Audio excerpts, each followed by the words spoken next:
The Radical. Fundamental principles of freedom, rational self-interest, and individual rights. This is the Yaron Brooks Show.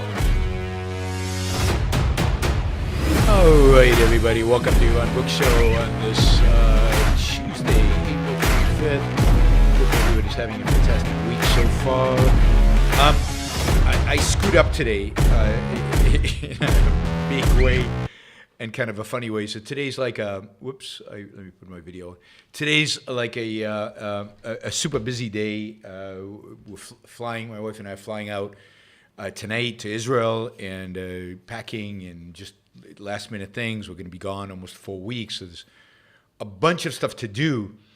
And my back was hurting earlier, so I figured I'd take some Advil to deal with my back while I did all this stuff and did a show and, you know, everything else I was supposed to do, business calls. And anyway, I went and took the Advil, and I took the first pill. And then when I put the second pill in my mouth, I thought, these look a little strange. I wonder if this is Advil PM. I spat it out, went back to the thing, and of course it was Advil PM. Luckily I only took one of them, but I'm like half dazed, I'm half asleep, I don't know, and I'm going to be like this, I guess, the whole day. I hate Advil PM. It's just, God, what an awful day to do it on. So I'm just telling you this because any errors, mistakes, misrepresentations, misstatements that I make during the show today, I blame the drugs. It's not me. It's the drugs. They're responsible for that. So there you go. All right, let's jump right in.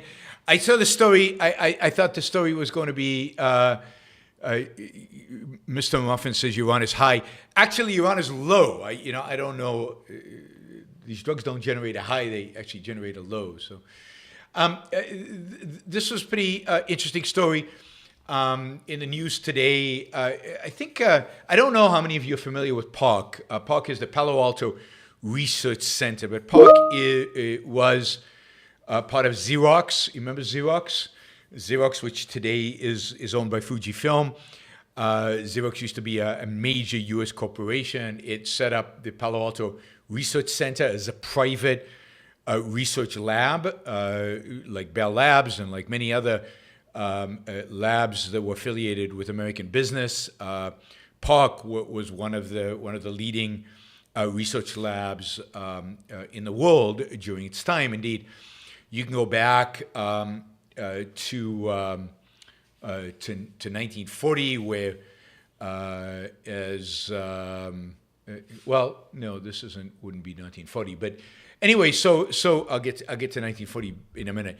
But anyway, PARC today is being formally, in a sense, shut down, or not really shut down, but it was donated to SRI International. SRI International stands for Silicon Research Institute. Sorry, not Silicon. What am I talking about? Stanford Research Institute. But it changed its name at some point to SRI. To separate itself from Stanford itself. It is a private, non-for-profit research laboratory, and they do all kind of research. And it was originally, or the origins of SRI were RCA laboratories. So it used to be before government basically started pouring gazillions of dollars into scientific research and into technological research and basically crowding out private capital. Most of the cutting edge research in the United States, particularly ones that had real applications, were being done in private research labs. The most famous of them, of course, is Bell Labs, which was owned by AT&T, RCA Laboratories, which was owned by RCA, the record label, the transistor maker, the radio station. And later that RCA became part of SRI. Anyway, in 1940, RCA Laboratories demonstrated the world's first commercial transmission electron microscope. This is just a few highlights from the history of SRI and PARC. In 1969, SRI, then associated with Stanford University, was involved in the first transmission on the ARPANET. ARPANET was, of course, the first computer network, which served ultimately as the foundation of the internet. In 1973, PARC, that was owned at the time by Xerox, created the first personal workstation, really the first personal computer.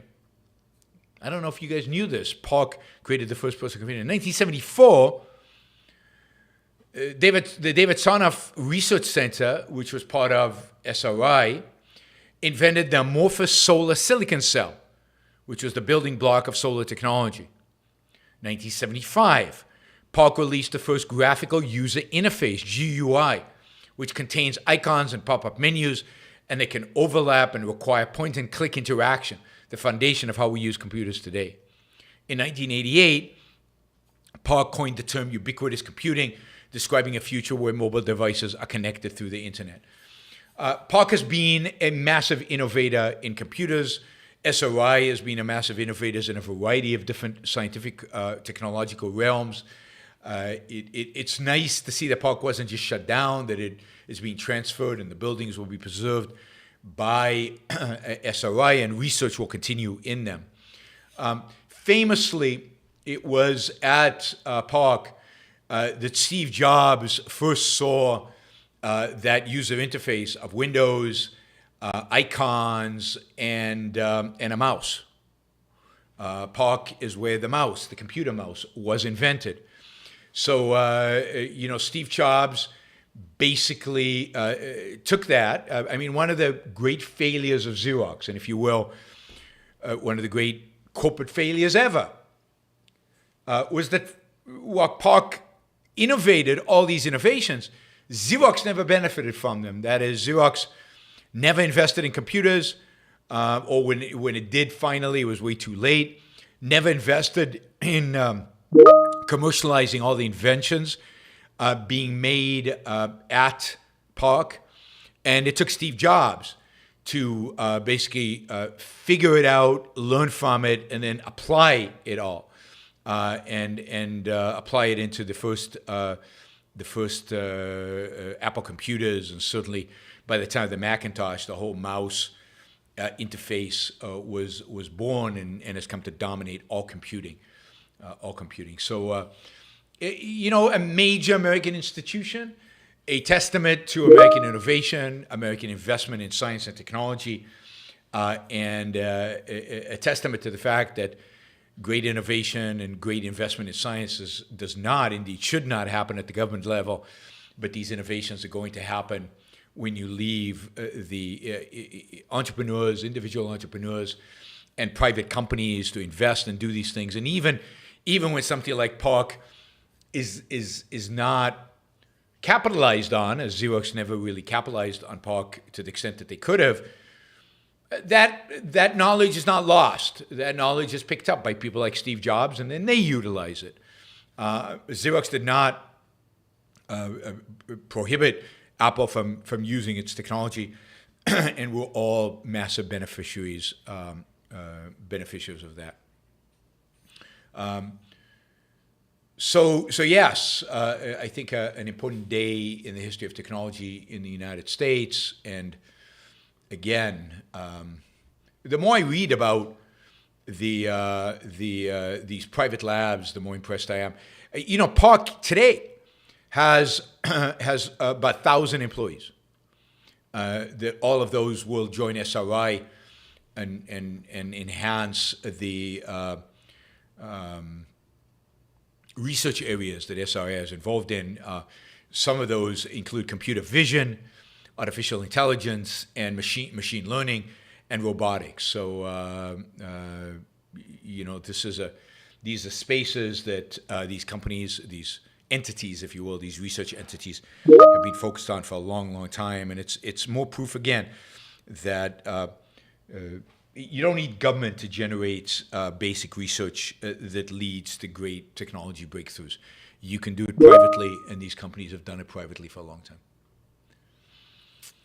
All right. Oh, a story out of China. I found this really fascinating, right? So AI is one of the big technologies of the future, big technologies of the present, and a lot of money is flowing into it.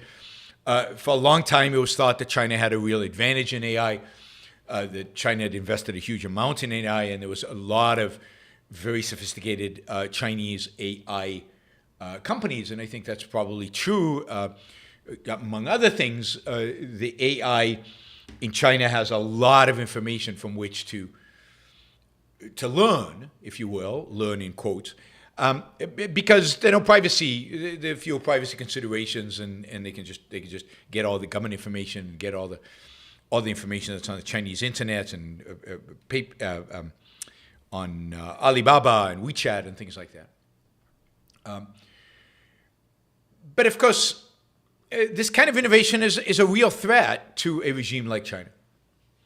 What is the ChatGPT, the Chinese ChatGPT, going to say about different political systems? What is it going to answer to a variety of different questions about different regimes? What about the history of China? I mean, this regime spends a lot of effort to try to whitewash the history, to try to whitewash Mao Zedong, to make Tiananmen Square just disappear.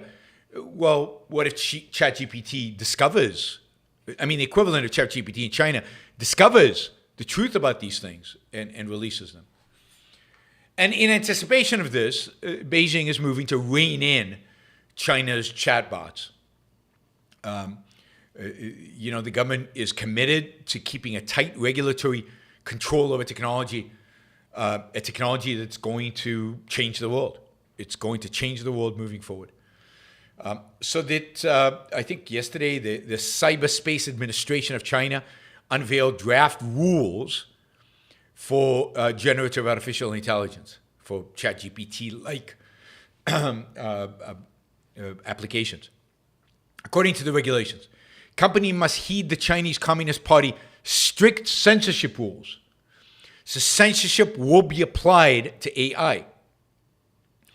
Just as websites and apps have to avoid publishing material that besmirches China's leaders or rehashes forbidden history, the same is going to apply to AI. So imagine all those brilliant engineers working on machine learning, and now they have to insert into all the code rules about what the ChatGPT-like product can say, can't say, what history it can look at, what history it cannot look at.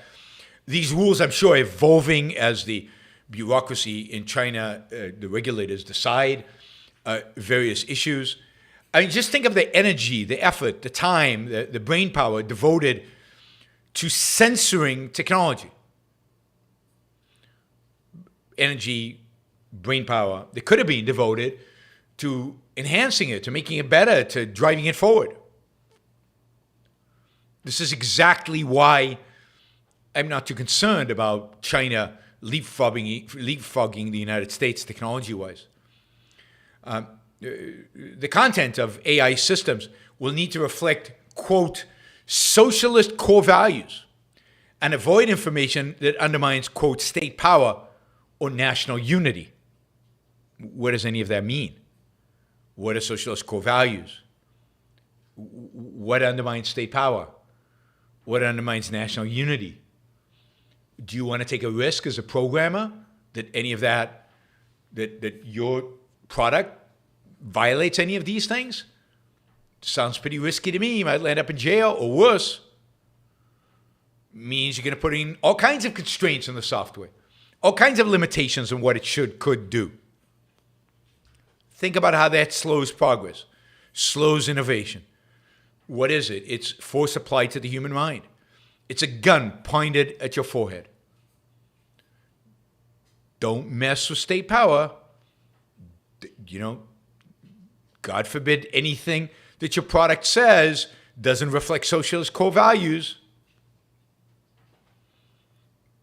Force paralyzes. Censorship paralyzes. And it brings about lousy technology. It brings about, failure to innovate, progress, succeed, grow. All the things we're afraid of China for, it's not going to happen because of these kind of things. Companies will have to make sure their chatbots create words and pictures that are truthful and respect intellectual property. Truthful based on socialist core values, and respect intellectual property of Chinese. Not clear if they will respect intellectual property rights of anybody else, given the Chinese government doesn't respect the intellectual property rights of anybody else. And they'll all be required to register their algorithms with regulators. Now, this is part of a story out of the New York Times, published, I know I'm not supposed to cite the New York Times, forgive me, published yesterday. A fascinating story about the growing regulatory appetite. Growing regulatory appetite of the Chinese government when it comes to AI. These are not final rules. They expect that these rules will change after consultation with Chinese tech companies. They could soften the rules, but they're not going to undermine the basic principles of censorship. Indeed, the fact that these are not final rules just again suggests the uncertainty that Chinese regulations like this create for the industry, fear and uncertainty that could only, again, harm progress, innovation, and success. So, there's plenty of reason here to believe that the United States is going to have a significant and dramatic and maybe long-term lead over the Chinese over Chinese companies because of these kind of regulations. All right.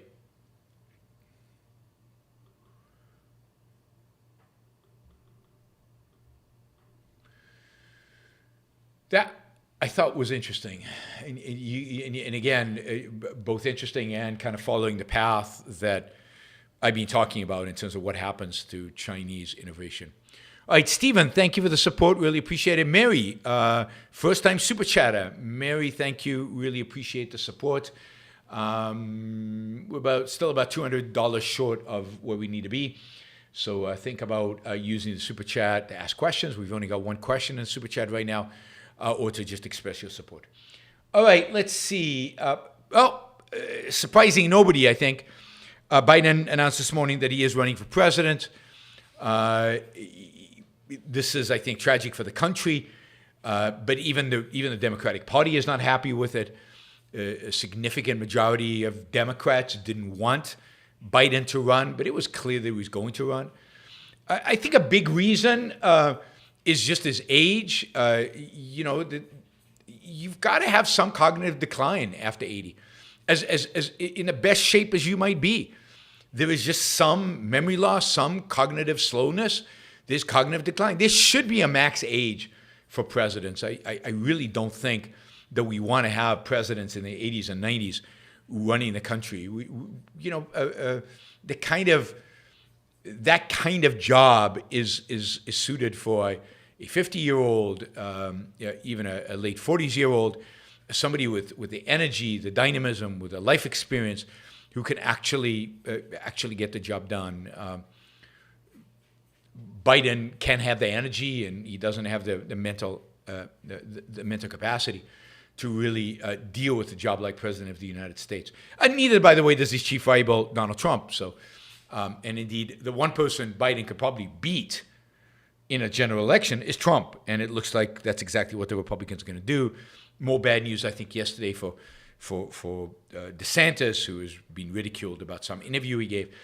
But Biden is running, not a popular choice of the Democratic Party, but it doesn't really matter. Nobody's going to run against him, I don't think, who has the potential to unseat him on the Democratic side. This is going to be Biden versus a Republican. I think pretty much every Republican out there could beat Biden, other than maybe Donald Trump. And yet the Republicans will probably choose Donald Trump, so we will get a Biden-Trump election, which is just a nightmare and horrors and horrific and sad. But that looks like what the reality is going to be. Biden is running for president. What a shock. All right, finally, a quick Iran update. And this is just just one small story, but I think that is reflective of what's going on. This was published by ISW, or understandingwar.org, that keeps track and has kept track of the protests in Iran and just generally about the Iranian regime and its connections. So you can find this in understandingwar.org. I find their analysis really good, and they also provide a lot of information that you don't get from the mainstream media, both about the Ukraine war. They give you a lot of detailed information, but also about other hotspots. In particular, Iran has become a hotspot for them, and they provide a lot of, during the protest, they provide a lot of information. They still do. They keep track of it very clearly. Anyway, on April 18th, the Supreme Leader of Iran, Ali Khamenei, was giving a speech at Basij University to the students. And usually what happens when the Supreme Leader gives a speech like this at a university is that everybody in attendance is basically being screened by security to make sure that the speech is not disrupted, and to make sure that everybody's going to cheer when they're supposed to cheer, and and support when they're supposed to support, and they don't want to have any expressions of doubt or any questions or any opposition during a speech like this. So these are all students that were clearly vetted by security forces in advance, and yet during the speech, the audience disrupted the Supreme Leader. And I think about this: these speeches are there are cameras there, there are security forces there. Anybody who is disruptive is going to be identified, targeted, potentially arrested.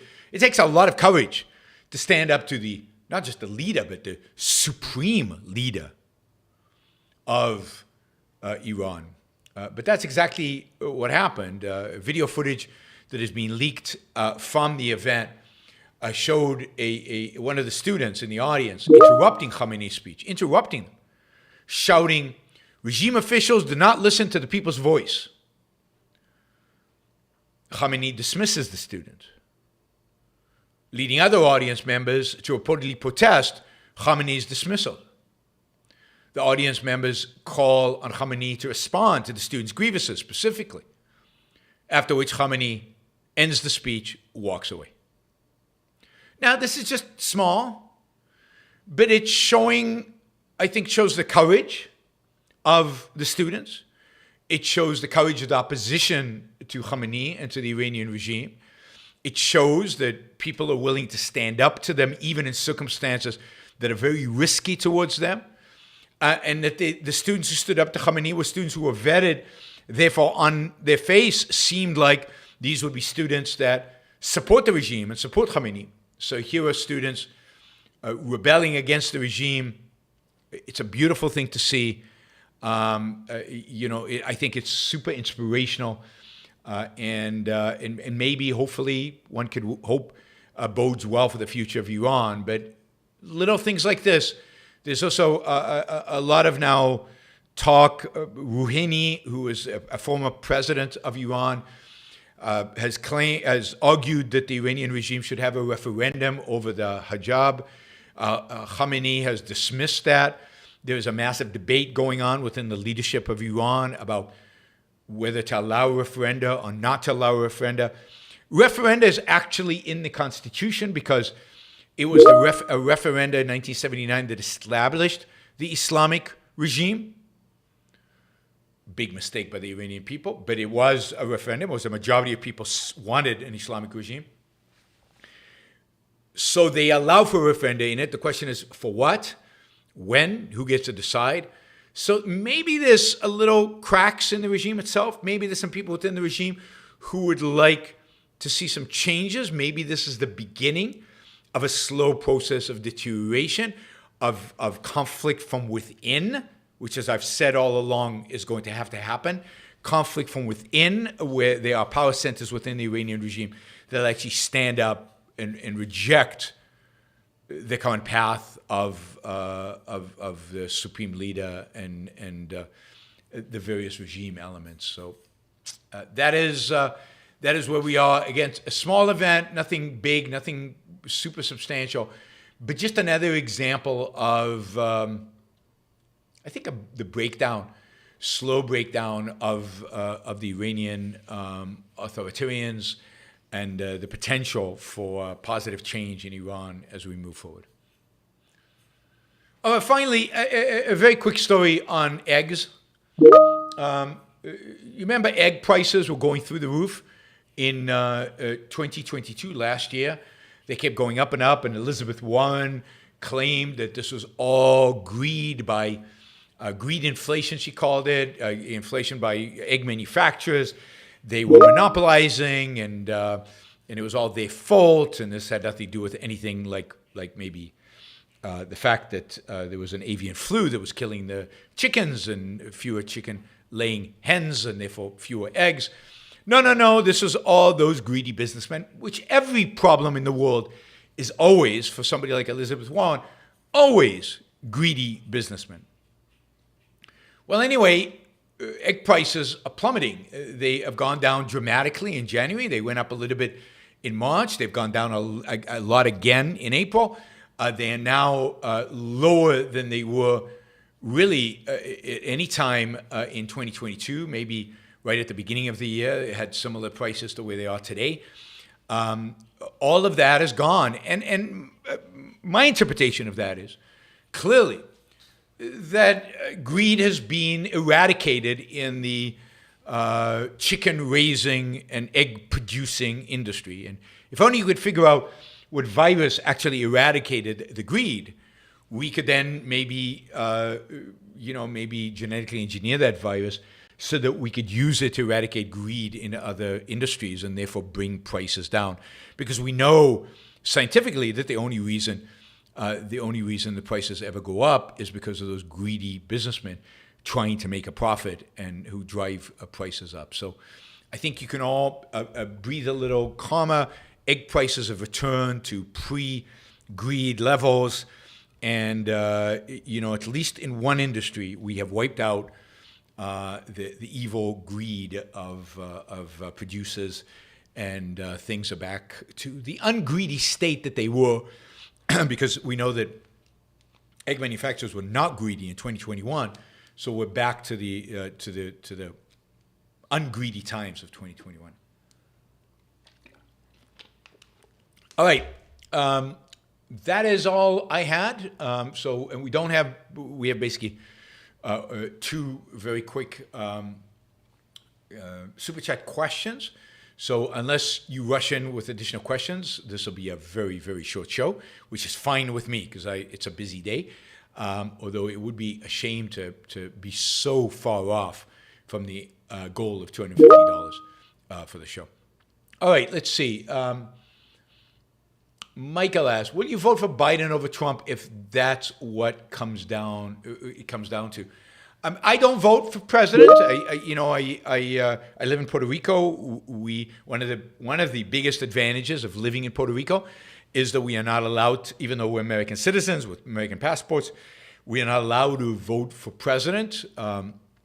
So we don't, and I'm glad I don't have to make that choice. If I had to make that choice, I either would not vote at all or I would vote for Biden, but probably just wouldn't go and vote because there would be no point.